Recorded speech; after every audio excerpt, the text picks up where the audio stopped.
In the summer of 1893, Chicago was a city of two souls. One was made of gleaming white plaster, electric light, and the promise of the future. The other was built of soot, blood, and a labyrinth of rooms where guests checked in but never checked out. This is the story of how America stepped into the light of the 20th century, unaware that a monster was holding the door open. Chapter 1: The Impossible Dream. The mud of Chicago didn't just stick to your boots, it felt like it wanted to pull you underground. Daniel Burnham stood on the edge of Jackson Park, looking out at a swampy wasteland of dead grass and stagnant water. To any sane man, it was a graveyard for ambition. To Burnham, it was the canvas for the white city. The United States was in a fever. The 400th anniversary of Columbus's arrival was approaching, and the nation was desperate to prove it was no longer a collection of frontier outposts. They wanted to outshine Paris. They wanted to humiliate the Eiffel Tower. "We cannot just build buildings," Burnham told his partner, John Root. "We have to build a miracle." But as the hammers began to fall and the first skeletons of massive neoclassical halls rose from the muck, something else was rising across town. In the Englewood district, a man named Dr. H. Holmes was finalizing the blueprints for a very different kind of structure. Chapter 2: The Pharmacist's Smile. H. Holmes was a man of exquisite taste and unsettling blue eyes. He walked with a calculated grace, the kind of man who could charm a creditor out of a debt and a young woman out of her inheritance in the same breath. His World's Fair Hotel was an architectural nightmare disguised as a luxury stay for tourists. It occupied a full block. On the ground floor, it was a legitimate pharmacy and shop, but the upper floors, they were a masterpiece of malice. The hallways, they led to nowhere. The rooms, some were lined with asbestos, others were airtight steel vaults. The basement, outfitted with acid vats, a lime pit, and a custom-built crematorium. As Burnham struggled with the logistics of transporting the world's largest steam engine, Holmes was busy hiring and firing contractors every 2 weeks. Why? Because no single man could be allowed to know the full layout of the house. No one could know why the gas pipes were controlled from a secret panel in his office. Chapter 3: The Spark of the Future. By May 1st, 1893, the fair opened. President Grover Cleveland pushed a button, and in an instant, 100,000 incandescent lamps flickered to life. It was the greatest display of electricity the world had ever seen, the victory of Nikola Tesla's alternating current over Thomas Edison's direct current. People wept at the sight. It was a utopia. Visitors saw the first Ferris wheel, a monstrous steel circle that carried 2,000 people at a time into the clouds. They tasted Pabst Best Select beer, which won the Blue Ribbon that year, and marveled at the moving sidewalk. But among the millions of visitors were the lonely, the young women who had traveled from Iowa and Indiana to see the sights. They looked for a safe place to stay. They saw the handsome doctor in Englewood.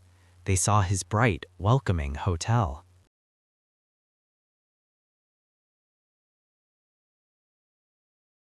Chapter 5: The Architect of Shadows.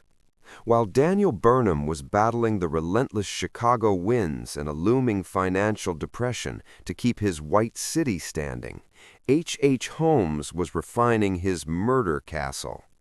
Holmes didn't just build a hotel, he built a machine. He hired and fired contractors with such frequency that no single worker ever saw the completed floor plan.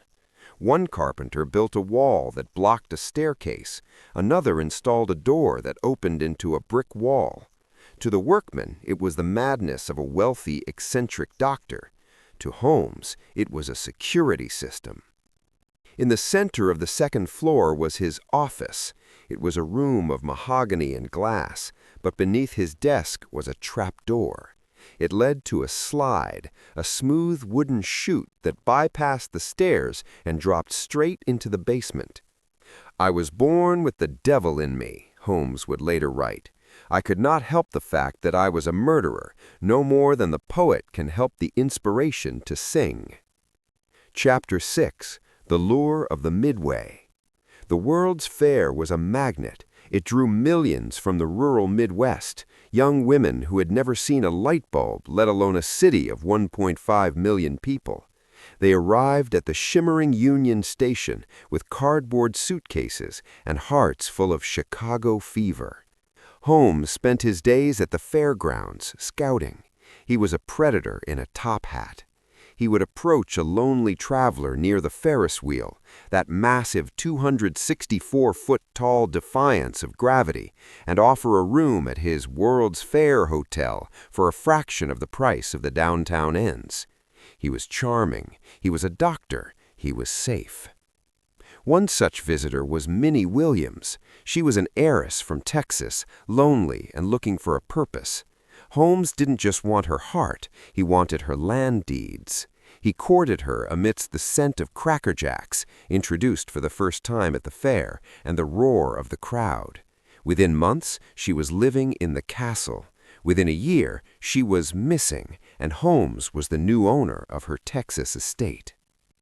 Chapter 7. The Panic and the Pivot. By midsummer 1993, the United States was collapsing. The panic of 1993 had set in. Banks were folding, and the stock market was a bloodbath. Yet inside the gates of the fair, it was a dream world. Burnham was desperate. He needed more visitors to pay off the massive debts of the construction. He turned to a man named George Ferris.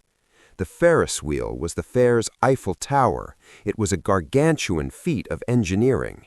Capacity, 36 cars, each holding 60 people.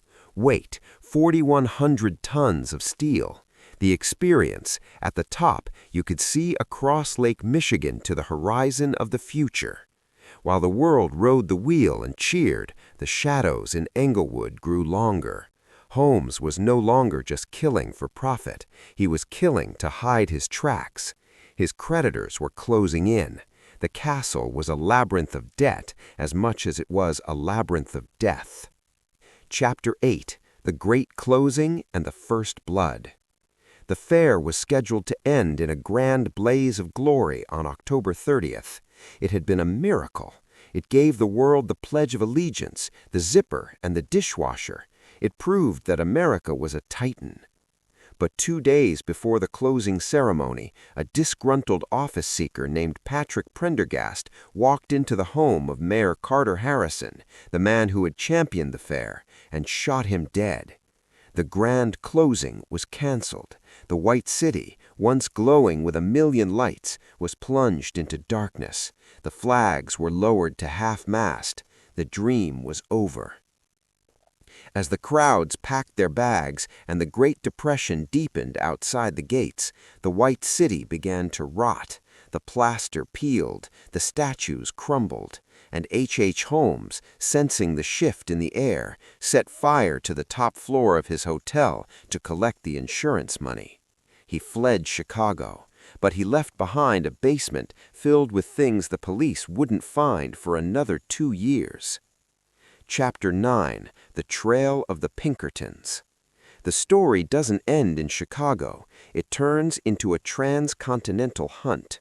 Holmes took his game on the road, dragging a loyal associate named Benjamin Peitzel and Peitzel's 3 children across the country in a macabre shell game of life insurance fraud. It took a detective named Frank Geyer to finally unravel the web. Geyer wasn't an architect or a visionary. He was a man who looked at the dirt. He traced Holmes through hotel registers and rental houses until he reached a cellar in Toronto. There, he didn't find the White City of the future. He found a shallow grave.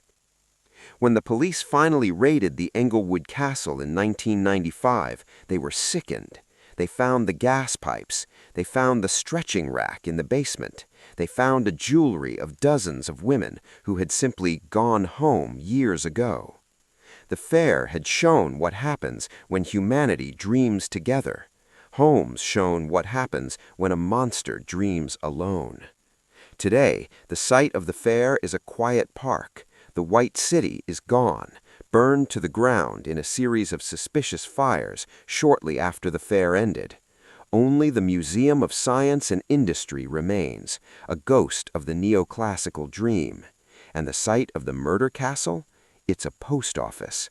People walk over that ground every day, clutching their mail, never knowing that 100 feet below their shoes, the 19th century's greatest nightmare once held court.